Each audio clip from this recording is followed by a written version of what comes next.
드디어 남유다가 이제 멸망을 하고 바벨론으로 포로로 잡혀가는 그런 광경을 이제 우리가 공부하게 되었습니다. 참 안타깝고 슬픈 일이지만 유다 백성들을 향한 하나님의 은혜의 기간, 은혜를 베푸시는 기간이 이제 모두 끝나고 하나님께서 주셨던 여러 선지자들을 통해서 주셨던 경고의 메시지들이 문자 그대로 성취되어가는 그런 모습을 이제 우리가 보게 됩니다.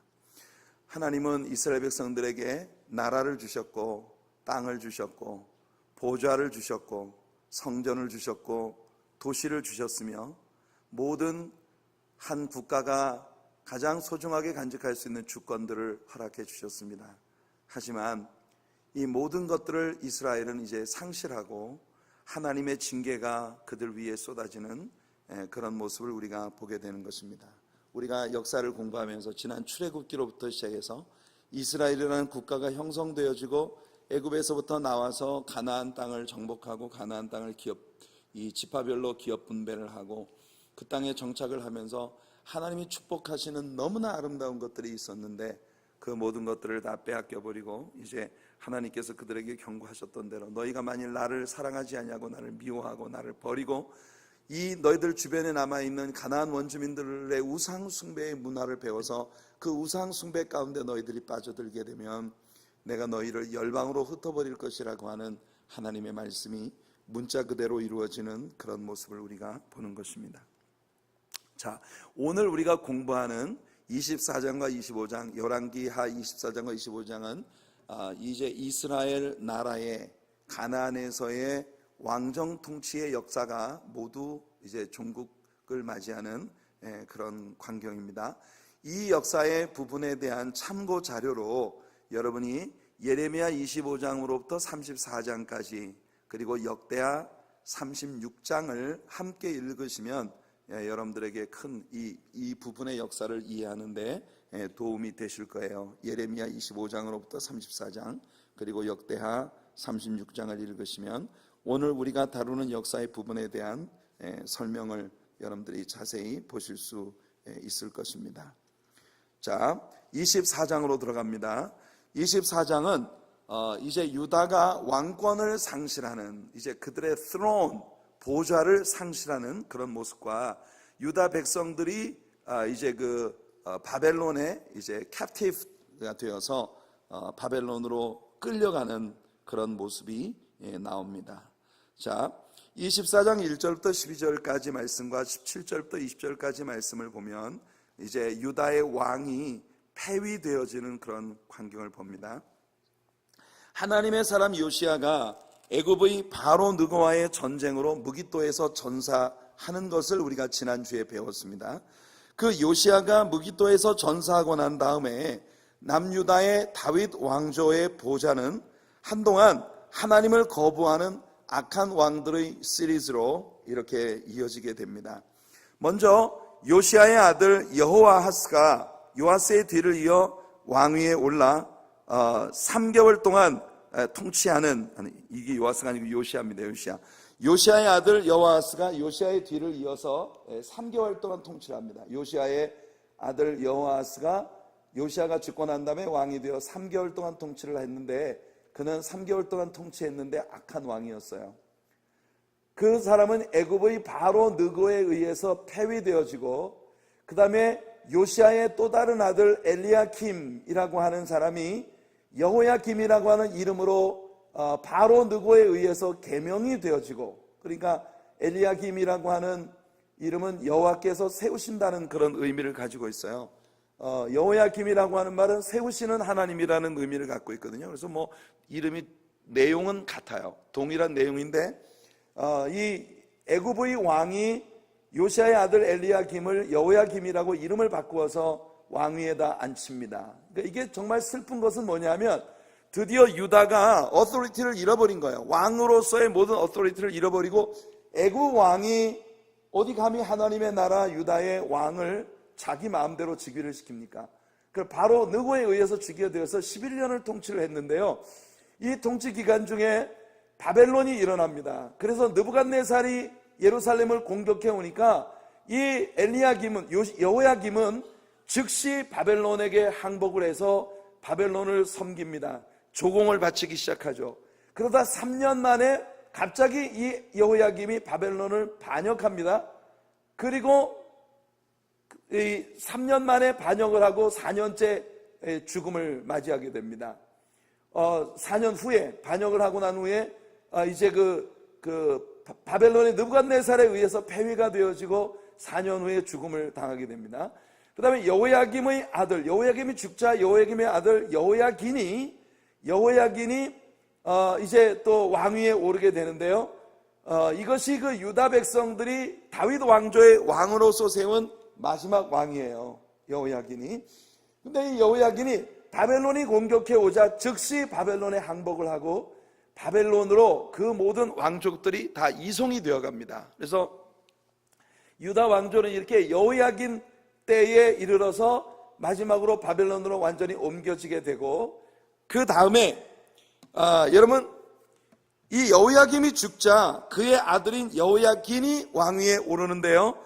이 여호야긴은 이제 3개월밖에는 통치하지 못했습니다. 그리고 아까 말한 것처럼 바벨론 왕에 의해서 이제 바벨론으로 옮겨집니다. 예레미야 22장에서 이 부분을 읽어드리면, 여호와의 말씀이니라. 나의 삶으로 맹세하노니 유다 왕 여호야김의 아들 고니야가 나의 오른손에 인장 반지를 할지라도 내가 빼어 내 생명을 찾는 자의 손과 내가 두려워하는 자의 손 곧 바벨론의 왕 느부갓네살의 손과 갈대아인의 손에 줄 것이라. 여기서 여호야긴이라고 하는 사람의 이름이 고니야라고 하는 그런 이름으로 이렇게 나옵니다. 이 사람이 여호야긴이에요. 여호야긴.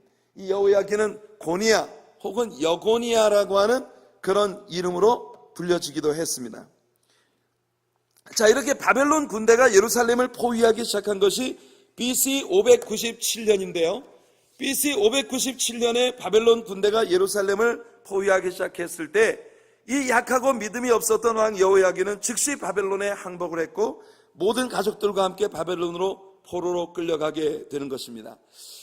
참고로 여러분들이 그 열왕기하 25장 27절로 30절을 보면 여호야긴은 바벨론으로 잡혀간 지 37년 만에 왕으로서의 모든 권위를 회복함을 받습니다.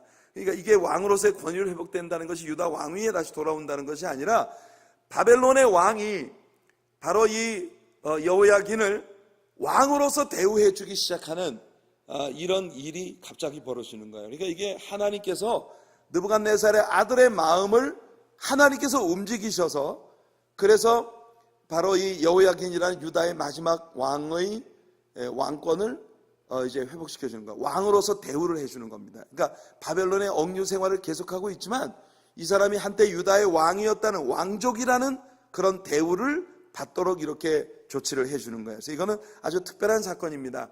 포로 생활이 끝나지 않았는데, 그런데도 불구하고 바벨론의 왕에 의해서 유다 왕으로서 대우를 받는 이 특별한 일은 분명히 하나님께서 지금 유다가 바벨론의 포로로 잡혀 있지만 장차 하나님이 언약하신 70년 만에, 예레미야를 통해서 말씀하신 대로 70년 만에 포로 생활을 끝내고 유다 나라가 다시 예루살렘으로 회복될 것이라고 하는 걸 하나님께서 암시해 주시는 그런 현상이었다고 해석이 되고 있습니다. 그 다음에 이제 이 여호야긴이 이렇게 바벨론으로 이송이 되고 난 다음에 여호야김의 삼촌, 이게 오타가 났네요. 여호야긴의 삼촌.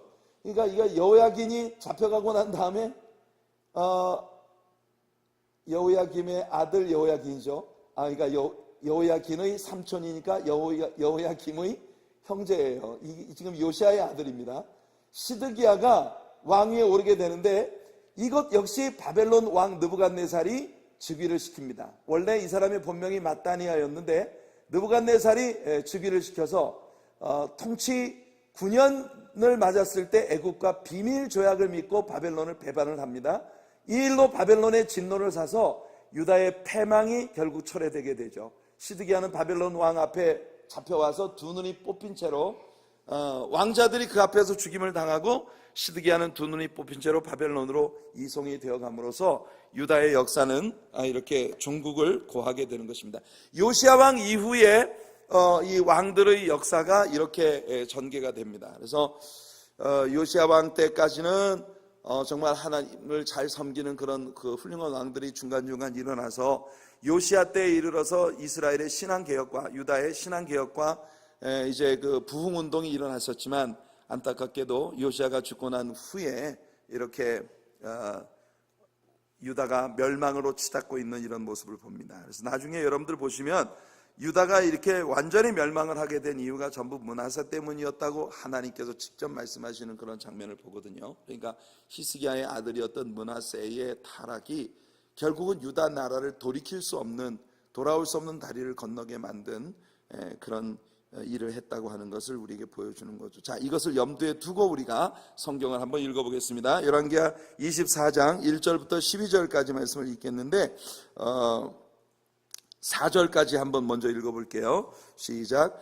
여호야김 시대에 바벨론의 왕 느부갓네살이 올라오매 여호야김이 3년간 섬기다가 돌아서 그를 배반하였더니 여호와께서 그의 종 선지자들을 통하여 하신 말씀과 같이 갈대아의 부대와 아람의 부대와 모압의 부대와 암몬 자손의 부대를 여호야김에게로 보내 유다를 쳐 멸하려 하시니 이 일이 유다의 임함은 곧 여호와의 말씀대로 그들을 자기 앞에서 물리치고자 하심이니 이는 므낫세에 지은 모든 죄 때문이며 또 그가 무죄한 자의 피를 흘려 그의 피가 예루살렘에 가득하게 하였음이라. 여호와께서 사하시기를 즐겨하지 아니하시니라. 자, 우리가 지난 시간에 배웠던 대로 므낫세의 죄는 용서를 받았지만 므낫세가 나중에 그 회개했잖아요, 그죠? 그래서 하나님 므낫세에게 너의 죄는 용서하지만 내 다음에 일어날 세대에 나의 심판이 임하게 될 것이라고 하는 말씀을 하셨는데, 그 하나님이 말씀하신 심판이 지금 유다에 벌어지고 있는 것입니다.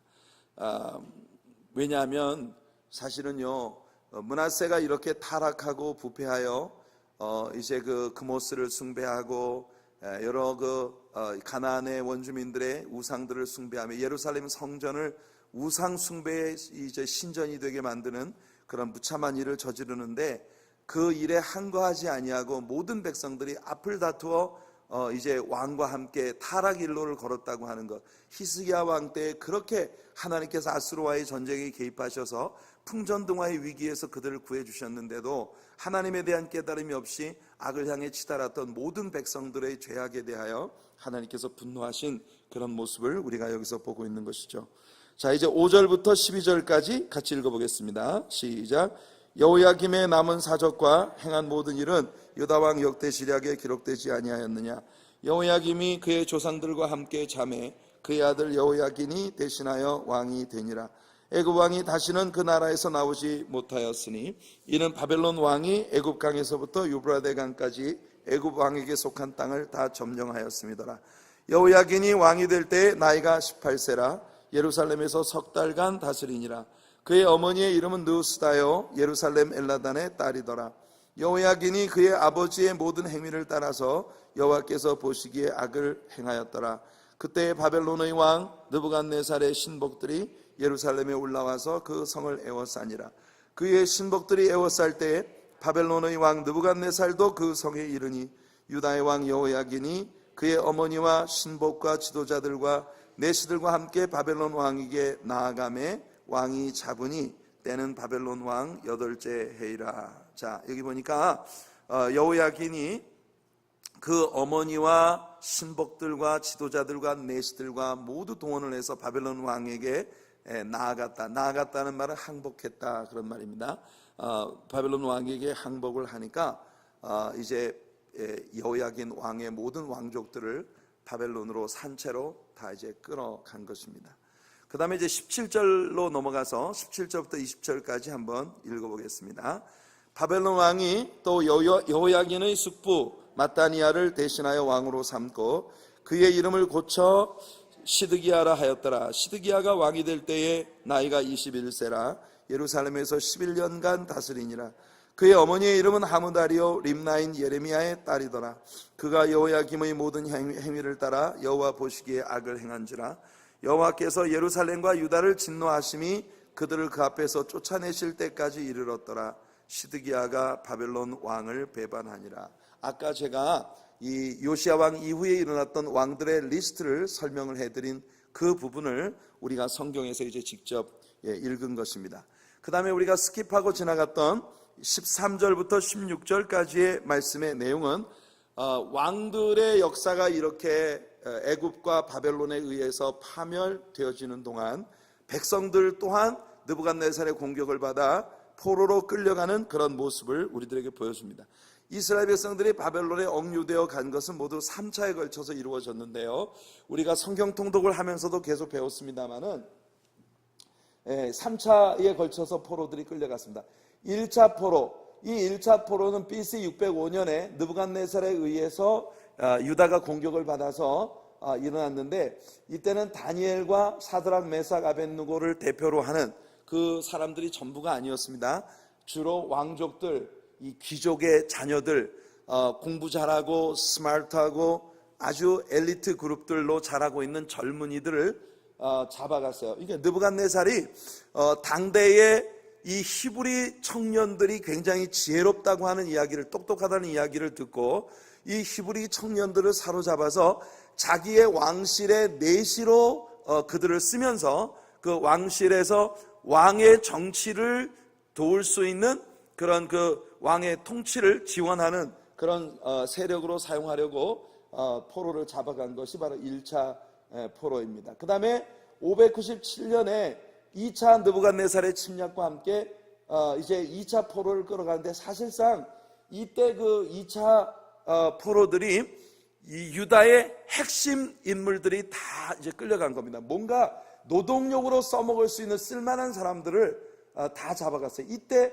잡혀간 사람들 중에 대표적인 인물이 바로 에스겔입니다. 여러분들이 에스겔 1장 1절로 3절까지 말씀을 보면, 여호야긴 왕에 사로잡힌 그때의 모든 유다 백성들이 포로로 끌려갔던 그발강가에 강제 노동을 착취당하는 이 왕의 운하 건설 현장에서 강제 노동력으로 쓰기 위해서 잡아간 2차 포로들 속에 부시의 아들 제사장 나 에스겔이 있었다라고 하는 걸, 에스겔이 설명하는 걸 우리가 보게 됩니다. 그게 2차 포로예요. 그 다음에 이제 세 번째는 느부사라단이라고 하는 느부갓네살 왕의 시위대장이 올라와서 예루살렘 성전을 분해시켜서 모두 바벨론으로 옮겨가고, 그리고 예루살렘을 완전히 불태우고 완전 유다를 완전 함락을 시켜버리고, 마지막으로 제4차 느부갓네살이 직접 예루살렘에 올라와서 예루살렘의 완전한 함락이 이루어진 것이 BC 587년입니다. 이때 이제 유다에 그때까지 남아있었던 사람들이 모조리 다 바벨론으로 끌려가게 되는 3차 포로 이송이 그렇게 일어나게 되는 것입니다. 이번에 아마 여러분들이 그 예레미야서를 읽으면서, 그리고 또 우리 그 역대기를 읽으면서 바로 이 시대에 어떤 일들이 벌어졌는지를 여러분들이 다 통독을 하셨을 거기 때문에 상당히 기억이 새로울 것이라고 생각을 합니다. 바벨론이 이스라엘 백성들을 포로로 잡아갈 때 제일 먼저 왕자들, 고관들, 군사들, 기술자들, 왕족들, 똑똑한 사람들을 먼저 다 잡아가고, 그리고 노동력으로 써먹을 수 있는 사람들을 다 잡아가고, 그리고 난 다음에 유다에는요 더 이상은 지혜롭고 똑똑한 사람들이 남아있지 않았기 때문에 바벨론에 더 이상 어떤 대항도 할 수 없는 이런 상황이 돼버리는 거죠. 그 바벨론 왕은 상당히 전략적으로 유다를 공격해 왔다는 것을 우리가 볼 수 있습니다. 그런데 우리가 여기서 꼭 유념해야 될 것은, 모세를 통해서 이스라엘이라고 하는 나라가 가나안 땅에 들어오기도 전에 이미 하나님께서 레위기 26장에서 또 신명기에서 하나님께서 이런 일들이 벌어질 것이라고 하는 걸 아주 상세하게 설명하셨다고 하는 걸 우리가 배웁니다. 레위기 26장 그리고 신명기 28장을 여러분들이 참조하셔서 읽어보시면, 하나님께서 이스라엘 백성들이 가나안 땅에 들어가자마자 제일 먼저 하셨던 것이 그들을 그리심산과 에발산으로 데리고 가서 레위 지파의 제사장들을 두 그룹으로 나누어 그리심산 위에 올라간 제사장들은 그 세겜 평원에 모여있는 백성들을 향해서 하나님의 축복을 선포하고, 그 다음에 이 에발산에 올라간 제사장들은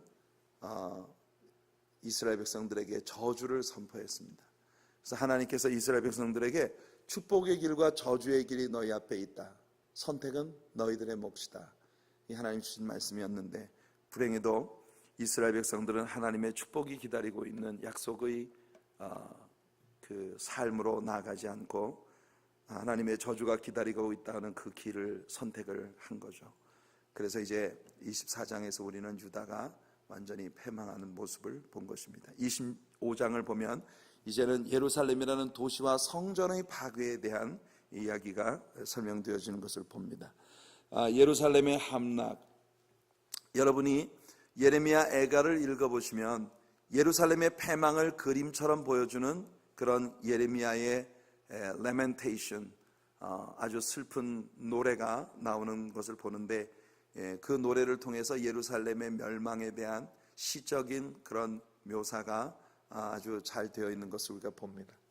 예루살렘은 BC 588년 1월 15일부터 586년 7월 19일까지 자그마치 18개월 동안 바벨론에 의해서 포위되었습니다. 그리고 마침내 성벽의 구멍이 뚫리고 이제 예루살렘이 완전히 회생이 불가능하다는 이런 상황이 되자 불행히도 시드기야와 그 가족들, 그 신하들을 다 데리고 백성들을 버려둔 채 왕만 혼자 도망을 치려고 이제 그 도망을 치지만 바벨론 군사들에 의해서 결국은 체포되어 바벨론 왕 앞에 끌려가게 되는 이런 비극적인 모습이 나옵니다. 우리 1절부터 12절까지 말씀을 25장 1절부터 12절 같이 한번 읽어보겠습니다. 시드기야가 제9년 열째 달 10일에 바벨론의 왕 느부갓네살이 그의 모든 군대를 거느리고 예루살렘을 치러 올라와서 그 성에 대하여 진을 치고 주위에 토성을 쌓음에 그 성이 시드기야 왕 제11년까지 포위되었더라. 그해 넷째 달 9일에 성중에 기근이 심하여 그 땅 백성의 양식이 떨어졌더라. 그 성벽이 파괴되매 모든 군사가 밤중에 두 성벽 사이 왕의 동산 견문길로 도망하여 갈대아인들이 그 성읍을 에워쌌으므로 그가 아라바 길로 가더니 갈대아 군대가 그 왕을 뒤쫓아가서 여리고 평지에서 그를 따라 잡음에 왕의 모든 군대가 그를 떠나 흩어진지라. 그들이 왕을 사로잡아 그를 림나에 있는 바벨론 왕에게로 끌고 가매 그들이 그를 신문하니라. 그들이 시드기야의 아들들을 그의 눈앞에서 죽이고 시드기야의 두 눈을 빼고 놋 사슬로 그를 결박하여 바벨론으로 끌고 갔더라.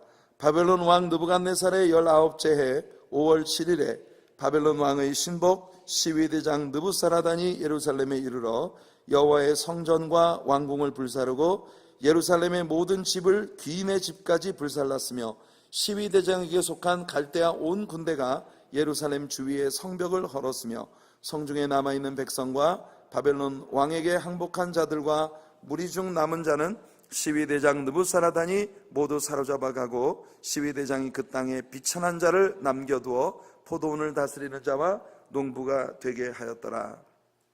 자, 예레미야 32장 4절과 5절 그리고 34장 1절로 7절 또한 에스겔 12장 13절 이 말씀들을 보면 시드기야가 절대로 바벨론 왕 앞에서 도망칠 수 없을 것이라고 예언자들의 입을 의탁하셔서 하나님이 미리 말씀하신 것을 우리가 봅니다.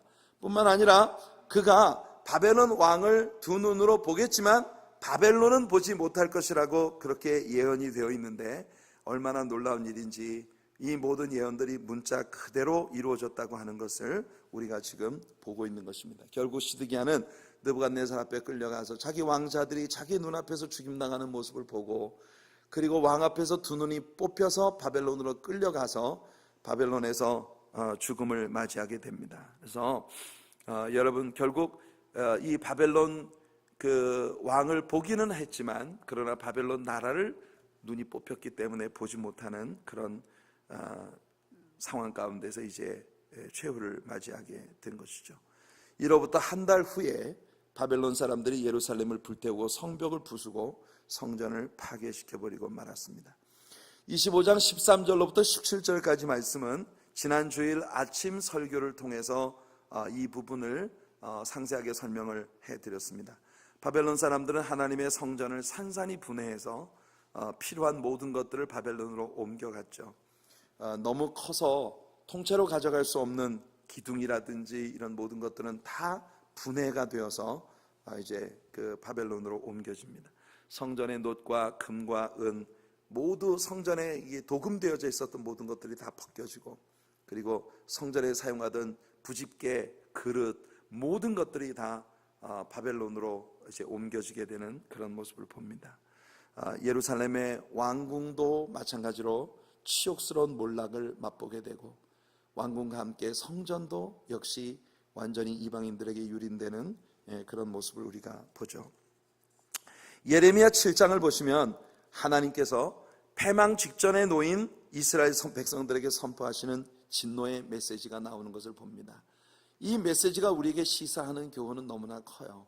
하나님은 이 메시지를 통해서 유다 백성들이 흰놈의 아들의 골짜기에 도벳 사당을 건축하고 그곳에서 수많은 아이들을 우상에게 바치는 살육의 제사를 행했기 때문에 그 땅의 이름이 살육의 골짜기라 칭함을 받을 것이며, 이곳에서 수많은 유다 백성들이 죽어 매장도 되지 못한 채 버려질 것이라고 말씀하시는 것을 우리가 봅니다. 나중에 여러분들이 에스겔서를 읽어보면요, 에스겔이 환상 가운데 골짜기의 마른 뼈들이, 수없이 많은 마른 뼈들이 이렇게 널브러져 있는 그런 모습을 보았습니다. 이것은 분명히 아마 이스라엘이 유다가 멸망을 당하면서 유다의 어느 지역에 실질적으로 존재하고 있었던 그 땅을 아마 에스겔이 환상 가운데 본 것일 거라고 생각을 합니다. 그렇게 바벨론에 의해서 마지막 공격을 받으면서 유다 사람들은요, 매장도 되지 못한 채 수많은 시체들이 산더미처럼 계곡에 버려지는 이런 일을 겪게 되고, 그것이 나중에 시간이 지나면서 뼈만 남아서 그 골짜기에 가득히 뼈가 들어차 있는 그런 모습을 이제 에스겔이 환상 중에 보았던 그런 모습이 실질적으로 이루어졌던 바로 흰놈의 아들의 골짜기, 흰놈의 아들의 골짜기 혹은 흰놈의 골짜기라고 불리워지는 그런 골짜기에서, 이곳이 바로 나중에 역사 가운데에서 예루살렘에 쓰레기를 태우는 불꽃이 항상 끊이지 않는 예루살렘의 쓰레기장이 됩니다. 이 쓰레기장을 이제 게헤나라고 불렀는데요, 이 게헤나라고 하는 것은 꺼지지 않는 불꽃이 계속 타오르는 그런 곳이에요. 그런데 예수님은 바로 이 게헤나를 앞으로 다가오게 될 영원한 지옥불 속에 던져지게 되는 그 지옥을 의미하는 그런 용어로 이제 인용을 하신 것을 우리가 봅니다. 그래서 그렇게 우상을 숭배하면서 무참한 죄악을 저질렀었던 그런 모든 것들에 대해 하나님이 말씀하신 그대로 이제 일이 이루어진 것이에요. 근데 여기서 여러분 정말 놀라운 사실은 뭐냐면, 유다가 이렇게 완전히 멸망을 하는 그 시점까지도 거짓 예언자들은 계속해서 그 백성들에게 peace, 평안하다, 안전하다, 그렇게 거짓 말씀을 전하고 있었다는 것입니다. 하나님께서 진짜 그 입에 예언을 넣어주었던 예레미야 같은 사람의 말은 듣지 않고 오히려 예레미야를 향해 돌을 던지고 그를 감옥에 가두고 핍박을 하고 박해를 하고, 오히려 거짓 선지자들을 추앙하고 거짓 선지자들을 높이고 그들을 따라가다가 결국은 하나님께서 선지자들을 통해 선포하신 문자 그대로 모든 일들이 그들 눈앞에서 벌어지는 것을 보게 된 거예요. 그들은 종교는 가지고 있었지만 신앙은 전혀 없었던 사람들입니다. 이것이 제가 볼 때 오늘날의 교회 안에 있는 너무나 많은 사람들의 문제라고 보이는데요, 여러분들 생각은 어떠십니까? 정말 많은 사람들이 기독교라는 종교 생활을 하고 있지만 여러분, 신앙이 없는 그런 삶을 살아가고 있는 것이 아닌가. 오늘 우리 이권재 전도사님이 예배를 오프닝하면서 우리들에게 주었던 코멘트 가운데 오늘날 이 세상에서 벌어지고 있는 이 참혹한 자연재해들과 굉장히 정말 주목할 만한 그런 재난들이 이 땅을 휩쓸고 있습니다. 지금 멕시코에 강진이 있었던 2주 밖에 안 지났는데 지금 7.1짜리 지진이 와서 오늘 뉴스에 보니까 한국 분도 한 분 건물에 매몰되어서 목숨을 잃었다고 하던데, 200여 명의 사상자를 내는 그런 큰 지진이 일어났습니다. 이 지진은 일전에 있었던 지진 때에 지금 그 환태평양 지진대, 소위 불의 고리라고 불리워지는 지진대에 큰 자극이 있어서 지질학자들이 오랫동안 경고해왔던 더 빅 원이 올 수 있는 그런 가능성이 어느 때보다도 높아지고 있다고 캘리포니아의 이 지질학자들이 이야기를 하고 있는 그런 상황이에요. 게다가 해수면의 온도가 높아지면서 올해만 들어서도 정말 주목할 만한 피해를 남긴 그런 허리케인들이 계속 일어나고 있죠. 여러분, 이 세상에서 벌어지고 있는 모든 일들을 우리는 신앙인의 눈으로 봐야 합니다. 그래서 여러분들, 우리가 하나님 앞에 정말 우리가 살고 있는 이 땅의 평화를 위해 늘 기도하고 우리의 조국의 안전을 위해서 늘 기도하고, 그리고 무엇보다도 교회들이 하나님 앞에서 더 아름답게 깨어있는 그런 교회들이 되도록 함께 기도해야 할 그런 사명이 우리들에게 있다는 것을 여러분들의 마음속에 두고, 그리고 함께 나아가는 우리 성도님들 되시기를 축복합니다. 예루살렘, 유대인들에게는 마지막 자존심이었었던 예루살렘이라고 하는 성읍과 그들의 성전이 이렇게 완전히 몰락을 해버린 그런 모습을 우리가 지난 주일 아침 설교에서 우리가 다루었던 것처럼 우리가 지금 보고 있는 것입니다. 역대하 36장 7절을 보면요, 느부갓네살이 또 여호와의 전 기구들을 바벨론으로 가져다가 바벨론에 있는 자기 신당에 두었더라, 이렇게 말하고 있습니다. 그러니까 우상을 숭배하는 자기의 신당에, 여호와의 성전의 모든 기구들을 옮겨다가 그 신당에 두고 있는 그런 모습을 봅니다. 마치 블레셋과의 에베네셀 전투에서 언약궤를 빼앗겨 그 언약궤가 이 아스토스의 다곤 신전에 이렇게 놓여지게 되는 이런 모습을 보는 것 같은 그런 모습을 우리가 보는 거죠. 자, 이제 25장 18절부터 30절까지의 내용은 유다 땅이 이렇게 완전히 유다 백성들이 바벨론으로 옮겨지면서 황폐화되어지는 그런 모습에 대한 묘사가 나오는 걸 봅니다. 바벨론의 시위대 장관에 의한 유다 귀족들의 처형이 18절부터 21절까지 나오고요. 그러니까 이제는 유다 땅에 정말 못난 이들만 남았습니다. 아무짝에도 어떤 형태로든 쓸모가 있는 사람들은 다 끌어가 버리고 정말 아무짝에도 쓸모없어 보이는 그런 사람들만 유대 땅에 남아있는 것이에요. 느부갓네살은 유다에 일종의 총독부를 설치하고 유다를 통치하기 시작하는데 그달리아라고 하는 사람을 첫 번째 총독으로 세웁니다. 이 그달리아의 아버지는 과거에 예레미야 선지자를 도왔던 인물인데요, 예레미야 26장 24절을 보시면 사반의 아들 아이감의 손이 예레미야를 도와주어 그를 백성의 손에 내어주지 아니하여 죽이지 못하게 하니라. 예레미야의 예언 활동을 도와주고 예레미야가 백성들에게 죽임을 당하지 않도록 보호해준 그런 인물이 바로 아이감이라고 하는 사람인데요, 예레미야 39장 14절을 보시면 사람을 보내어 예레미야를 감옥들에서 데리고 사반의 송자 아이감의 아들 그다리아에게 넘겨서 그를 집으로 데려가게 하매 그가 백성 가운데 사니라. 이 그다리아라고 하는 사람이 예레미야를, 자기 아버지가 보호해 주었던 예레미야를 넘겨받아서 자기 집으로 데리고 가서 백성들로부터 예레미야를 보호해 주는 일을 했었던 인물이라는 걸 성경이 우리들에게 보여주고 있는 것이에요.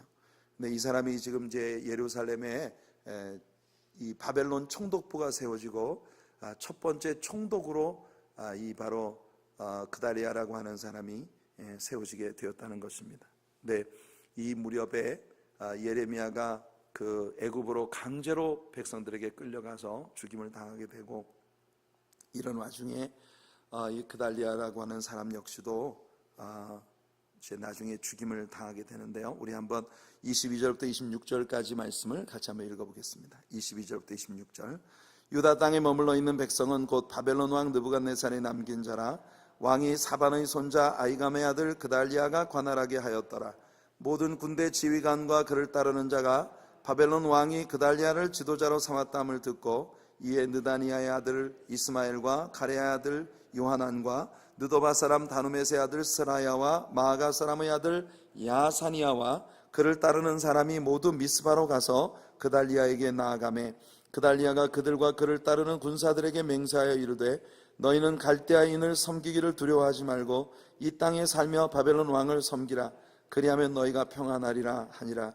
7월에 왕족 엘리사마의 손자 느다니아의 아들 이스마엘이 부하 10명을 거느리고 와서 그달리아를 쳐서 죽이고 또 그와 함께 미스바에 있는 유다 사람과 갈대아 사람을 죽인지라. 노소를 막론하고 백성과 군대 장관들이 다 일어나서 애굽으로 갔으니 이는 갈대아 사람을 두려워함이었더라. 자, 여러분, 이것이 여러분들이 예레미야 선지자의 책을 읽으면서 보셨던 그 마지막 부분의 설명입니다. 여러분, 이 그달리아가 바벨론의 총독부의 총독으로 부임을 하면서 유다 백성들에게 뭐라고 얘기를 하냐면 당신들은 갈대아 왕 느부갓네살을 섬기는 것을 두려워하지 말고 이 땅에서 그분을 섬겨라. 그러면 너희가 평안할 것이다. 이게 예레미야의 예언의 내용이었습니다. 기억나시죠? 예레미야는 유다 백성들에게 자, 이제는 넘어갔다. 너희가 바벨론에서 벗어나겠다고 몸부림치지 말아라. 너희가 느부갓네살에게 순종하고 그리고 하나님께서 바벨론에 억류되는 70년 동안의 이 세월은 애들도 시집 보내고 장가 보내고 너희들이 또 장사도 하고 그렇게 해서 너희들을 살 길을 찾아라. 하나님께서 이것을 느부갓네살의 손에 넘겨주신 것이기 때문에 이 환란은 쉽게 끝나지 않을 것이다. 그러니까 지금 이 그달리아가 백성들에게 이야기하는 건 예레미야의 예언의 영향을 받은 그 내용을 우리들에게 그대로 보여주는 거예요. 근데 이게 하나님의 뜻이었습니다. 과거에는 유다가 멸망하지 않도록 계속 기도하고 회개하고 하나님께로 돌아오라고 하나님이 외치셨지만 그러나 불행히도 그들은 하나님의 음성을 듣지 않았단 말이에요. 거짓 선지자들의 말에 귀를 기울였어요. 그런데 이제는 느부갓네살이 막상 올라와서 유다를 공격했단 말입니다. 그러니까 이 유다 백성들은요 어떻게 하든지 느부갓네살을 저항을 하던가 아니면 느부갓네살로부터 도망을 쳐야 된다고 생각하는 거예요. 예레미야가 그들에게 말했습니다. 여기 그냥 머물러라. 그게 살 길이다. 그러나 그들은 애굽으로 도망을 갑니다. 이 바로 느고에게 기대어서 바벨론으로부터 보호를 받겠다라고 그들은 생각한 거예요. 그래서 예레미야를 강제로 이제 애굽으로 끌고 간 겁니다. 왜 이렇게 말을 안 듣는 거죠? 이런 일이 벌어지지 않도록 기도하라고 할 때는 거짓 선지자들 말만 듣고 평안하다, 안전하다, 피스 하면서 말을 안 듣더니 이제는 하나님께서 이제 끝이야. 어차피 70년 동안 너희들은 느부갓네살의 휘하에 있어야 해. 여기에 순응하는 게 너희가 살 길이다. 이러니까 또 그걸 대적하고 도망을 칩니다. 하여튼 치지도 말을 안 들어요. 그렇죠, 여러분? 정말 끔찍하게 말을 안 듣죠? 이게 많은 때 이게 우리들의 모습이란 말이에요. 왜 하나님께서 말씀하실 때 듣지 않는지. 그래서 결국은 예루살렘으로 유다의 렘넌트들이 예루살렘으로 다 내려가서 결국 그 일로 말미암아 애굽으로 내려가서 애굽 땅에서 그들이 다 죽임을 당하게 되는 거예요. 애굽이 망합니다. 이 유다에 남겨진 자들이 애굽으로 내려가는 바람에 애굽도 바벨론의 손에 하나님이 넘겨주셨어요. 그러니까 차라리 느부갓네살 왕에 순종하고 있었으면 그들이 살아남았을 거란 말이죠. 느부갓네살이 올라오기 전에 회개하고 하나님께 돌아와라 할 때는 죽도록 말 안 듣더니 이제 느부갓네살이 때가 돼서 왔습니다. 그러면 느부갓네살에게 순응해라. 그럼 너희가 산다. 그러니까 굳이 또 애굽으로 도망을 갑니다. 이게 결국은 여러분 완전히 패망을 하게 되는 그런 모습을 우리가 보는 거예요. 그래도 이 그달리아라고 하는 이 첫 번째 총독은 그나마 예레미야 선지자의 예언을 들었기 때문에 백성들을 살리려고 그렇게 도모하고 있었던 거예요. 만일 역사를 보는 이 하나님의 전체적인 안목을 알지 못하고 그달리아의 행위를 보면 어쩌면 이완용 같은 매국노라고 여러분들이 할 수도 있을 거죠. 그죠? 그렇지만 그달리아가 행한 일에는 바로 이런 배경이 있는 것입니다. 그 아버지 때부터 예레미야를 지원하면서 예레미야의 예언을 받아서 하나님의 뜻이 무엇인지를 알고 있었던 사람. 결국은 말이에요.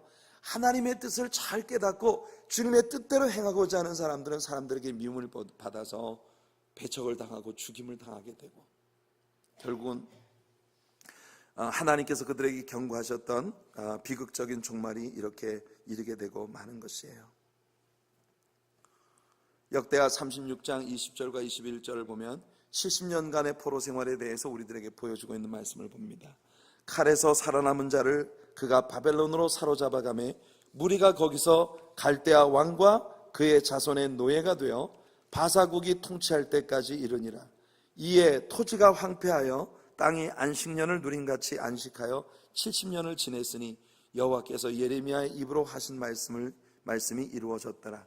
이것은 예레미야의 입으로 하신 예언이 이루어졌다는 건데, 그 예언이 뭐냐 하면 예레미야 29장 10절 말씀입니다. 여호와께서 이와 같이 말씀하시니라. 바벨론에서 70년이 차면 내가 너희를 돌보고 나의 선한 말을 너희에게 성취하여 너희를 이곳으로 돌아오게 하리라. 자, 여러분, 레위기 25장을 보시면 이스라엘 백성들이 가나안 땅에 들어올 때 하나님은 그들에게 약속하시기를 매 7년마다 1년씩 안식년을 지키라고 하셨습니다. 그러면 너희의 땅에 평안이 있을 것이다. 그런데 예레미야 38장 8절로 22절까지 말씀을 보시면요, 이스라엘 백성들은 그들이 가나안 땅에 정착을 하고 난 이후에 하나님의 명령을 한 번도 지키지 않았다는 거예요. 이스라엘 백성들은 가나안에 거하는 동안 안식년을 전혀 지키지 않았고, 결국은 하나님께서 그들이 하나님 명령을 거역하고 지키지 않았던 모든 안식년을 한꺼번에 지키게 하겠다는 것이 예레미야를 통한 하나님의 말씀이었던 것이에요. 한번 여러분 계산을 해봅시다. 사울과 다윗과 솔로몬 세 왕이 통치를 한 기간이 모두 120년입니다. 그러니까 사울과 다윗과 솔로몬, 이 통일 왕국의 3대 임금들이 통치를 했었던 시기가 모두 120년이에요. 그 다음에 이스라엘과 유다가 갈라져서 이스라엘은 남쪽 유다보다도 한 150년여 전에 미리 망해버렸으니까 유다를 놓고 이야기한다면 세 왕을 빼고 유다 왕국의 다윗 왕조의 왕이었던 자들이 모두 20명입니다. 이 20명의 왕들의 통치 기간을 모두 합치면 390년이 됩니다. 그러면 이 다윗과 솔로몬 그리고 사울의 통치 기간이 120년, 그리고 20명의 나머지 왕들의 통치 기간이 모두 390년, 그러면 400 얼마가 됩니까? 520년이 되죠? 510년이 되죠? 그 510년 가운데에 왕이 아들을 왕으로 세워놓고 뒤에서 섭정을 한 기간, 이 아달랴 같은 이런 이스라엘 왕가의 여자가 다윗 왕조에 들어와서 섭정을 했었던 시간들, 이런 시간을 모두 제외하고 나면 490년에서부터 500년 어간이 되는 거예요. 490년 동안 7년마다 1년씩 안식년을 지키면 모두 몇 년입니까? 70년이죠. 하나님께서는 유다 백성들이 바벨론으로 포로로 끌려가면서 바로 너희들이 490년여 동안 이 땅에서 지키지 않은 안식년을 한꺼번에 내가 지키게 하겠다. 그러니까 여러분, 우린 여기서요, 하나님의 은혜의 서광을 보는 것입니다. 하나님은 참 좋으신 하나님이십니다. 우리는요, 유다 나라가 멸망을 하는 이 참혹한 광경 가운데에서도 하나님께서 그들의 조상 아브라함과 다윗 같은 인물들에게 언약하셨던 그 언약의 성취를 위하여, 예레미야 같은 예언자들을 통해서 미리 주셨던 말씀의 성취를 위하여 하나님께서 유다 나라가 완전히 망한 것처럼 보이지만, 그러나 유다 나라가 바벨론으로 70년 동안 고스란히 옮겨가나 가고 난 후에 이 남겨진 예루살렘과 유다 땅에서는요, 모든 땅이 70년 동안 놀면서 황폐하고 황무하게 되어지긴 했으나 그 땅이 다시 기름진 땅이 되고 70년 이후에 언약대로 그들이 돌아와 회복의 은총을 받을 수 있는 모든 준비들이 이루어져가는 기간이 되었다고 하는 것을 우리에게 보여주는 것이에요. 이해가 되십니까, 여러분? 그래서 여러분, 우리 모든 믿는 사람에게는요, 어떤 사람은 운이 안 좋으면 뒤로 자빠져도 코가 깨진다 그러는데, 우리 믿는 사람들은요, 앞으로 자빠져도 결국 하나님께서 그걸 선으로 바꾸어 주시는 그런 은총을 우리는 입은 사람들이다. 지금 여러분들의 삶에 혹시 눈물이 있고 슬픔이 있고 아픔이 있고 고난이 있어도 하나님은 지금 계속 일하시고 계시다고 하는 걸 믿으시기를 축복합니다. 여러분들 생애의 다른 사이드를 우리가 보지 못하기 때문에 낙심하고 절망하지만 하나님은 우리들의 모든 삶을 축복 가운데로 인도해 가고 계셔요. 왜냐하면요, 하나님과 아브라함과 다윗 사이에 맺어진 언약이 유효했듯이 하나님과 우리 구주 예수 그리스도 사이에 맺어진 언약이 유효하기 때문에, 그래서 저와 여러분들은 구원받은 주의 백성들이고 우리들의 삶에 안 좋은 일이 벌어지는 모든 이면에 하나님은 계속해서 우리들의 진정한 덕과 선과 축복을 위해 일하시고 계시다고 하는 걸 여러분 믿으시기를 예수님의 이름으로 축복해 드립니다.